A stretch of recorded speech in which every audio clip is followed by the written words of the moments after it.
మేడారం జాతర అనేది 4 రోజుల పాటు జరిగే ఆసియా ఖండంలోనే అతి పెద్ద గిరిజన జాతర. ఇది తెలంగాణ ములుగు జిల్లా మేడారం అరణ్యంలో సమ్మక్క సారక్క దేవతల గౌరవార్థం జరుగుతుంది. అడవుల్లో పెరిగిన కోయ గిరిజనుల రక్షక దేవత సమ్మక్క తల్లి. ఆమెకు పేరూరి పగిడిద్ద రాజుతో వివాహం జరిగింది.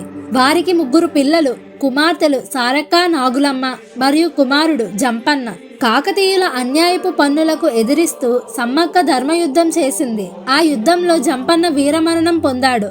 అతని పేరు మీదే నేటికి జంపన్న వాగు ప్రవహిస్తుంది. యుద్ధంలో సమ్మక్క ఓడిపోలేదు, కానీ అడవిలో నడుచుకుంటూ వెళ్లి మాయమైపోయిందని నమ్మకం. ప్రజలు వెతికితే అక్కడ విగ్రహం కాదు, ఒక కుంకుమ భరణి మాత్రమే లభించింది. తల్లి లీనమైన తర్వాత సారక్క కూడా ధర్మం కోసం పోరాడుతూ అడవిలో లీనమై దేవతగా మారిందని గిరిజనుల విశ్వాసం. ఈ జాతరలో బెల్లం కాదు, నిజమైన బంగారమే సమర్పిస్తారు.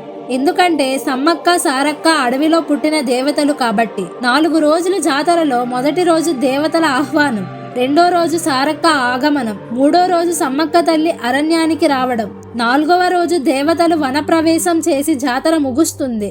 సమ్మక్క సారక్కను భక్తితో కోరుకుంటే కష్టాలన్నీ అడవిలో కలిసిపోతాయి అనే విశ్వాసమే ఈ మేడారం జాతర. ఈ వీడియో మీకు నచ్చినట్టయితే లైక్ చేసి మన ఛానల్ను సబ్స్క్రైబ్ చేసుకోండి.